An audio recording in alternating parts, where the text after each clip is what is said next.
علیکم ګرانو کتونکو، څنګه یې تاسو؟ زه هیله ساتم چې تاسو ټول به ښه روغ جوړ وئ.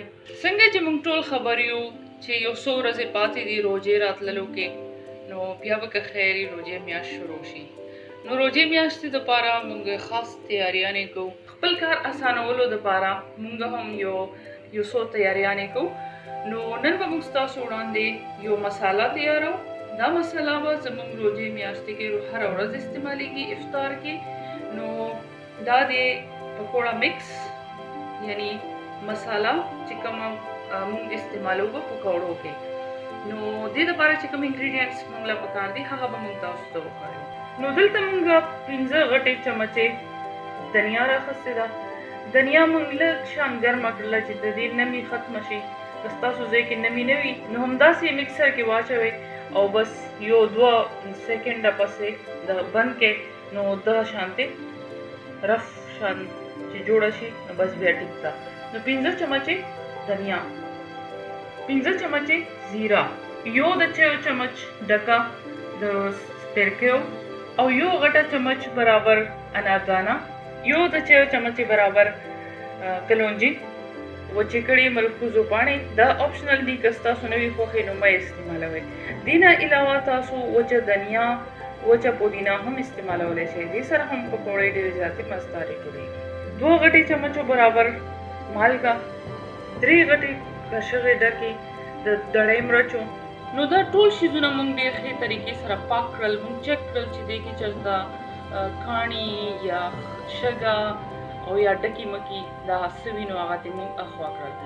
نو اوس موږ یو غټه کسره واخیستله او دې کې به موږ دا ټولې مسالې مکس کړو. نو دې کې به موږ دنیا واچو. دا دنیا موږ لږ ساعت اول چې صفا کړه نو بیا موږ یو فرینګ پین کې واچوله. نو 1 منټ پورې تقریبا دا موږ واړوله فرینګ پین کې چې دې کې کومه مویسچر وي هغه ختم شي. او هغې نه پس بیا دا موږ مکسر کې واچوله او بیا موږ ګرایند کړله. سپینه زیره دې کې هم موږ چک کړل چې ډکې مکي او کاڼی څه وي نو هغه هم ترې موږ اخوا کړل. همدغه شانتې سپیرکی. اوس اناردانه ستاسو خوښه ده چې اچوئ او که نه اچوئ. که ستاسو خوښه وي نو اچوئ او که نه وي نو بیا مه استعمالوئ. موږ هم کیدای شي کله به استعمالوو کله به نه استعمالوو. نو په دې وجه موږ دې کې دا نه اچوو. تړې سره مرچ دا به دې کې واچوو، کلونجي او دې نه علاوه ملکوزو پاڼې. نو اوس پاتې شوه مالګه. مالګه موږ ځکه دې کې نه مکس کوو چې زموږ ځای کې ډېر زیاته نمي وي، دلته کې ډېر زیاته هیومیډیټي وي. نو که دا موږ پکې واچوو بیا زموږ مسالې کې چانسز دي چې ډېر زر فنګس جوړ شي او مالګه به اوبه پرېږدي. تاسو ته پته ده. نو دې وجې نه موږ مالګه نه مکس کوو. ستاسو ځای چې څنګه موسم وي هغې مطابق که تاسو غواړئ پکې واچوئ. نو اوس به موږ دا مسالې ډېرې ښې طریقې سره مکس کړو. موږ خو اصلي ویډیو جوړولو دپاره دومره مقدار راخیستی دی. تاسو چې څومره غواړئ که غواړئ نو یو ځل سره ټوله جوړه کړئ. اوس نه یو کنټینر ډک کړئ او سنباله یې کېږدئ. موږ به ګورو چې وروستو بیا څو ځل پکارېږي نو ورسره به تیاروو. دې نه علاوه به موږ تاسو ته پکوړه مکس هم ښایو. لکه دا خو مساله ده، هغه به دا ټول شیزونه موږ بیسن کې اچو. نو هغې سره به ستاسو کار ډېر زیات کنوینینټ شي.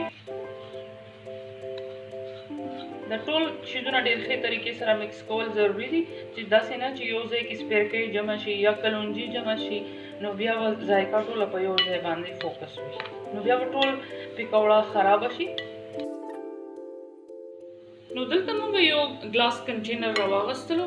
دا صفا کړی دی او وچ کړی دی موږ ښې طریقې سره. اوس به موږ دې کې دا مساله واچو. زموږ مسالې نه ډېر زیات خوږ بوی راځي دلته. نو دې مطلب ده چې زموږ پکوړې به هم ډېرې زیاتې ښکلې وي. کنټینر ته لاندې داسې یو ټرې یا پلاو لوښی کېدی. که اخوا دېخوا غورځېږي نو بیا به تاسو په دې کې واپس واچوئ او ستاسو کاونټر به نه ګنده کېږي. نو مساله موږ کنټینر کې واچوله او اوس به موږ دې باندې سر بند کړو او دا به موږ سنبال کېږو. نو چې کله زموږ پکارېږي دا به موږ پکوړو کې اچو. بس تش مالګه او که غواړو نو ورسره به اناردانه واچو.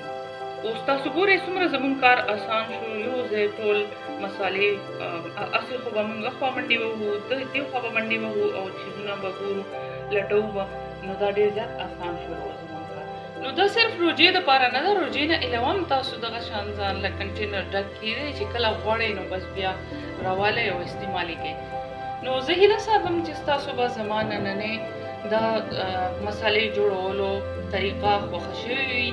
نو بیا دې له یو لایک ورکړئ، زموږ چینل سبسکرایب کړئ او خپلو ملګرو سره یې شیر کړئ. ویډیو کتلو دپاره ستاسو ډېره مننه. خپل ډېر خیال ساتئ. الله پاک.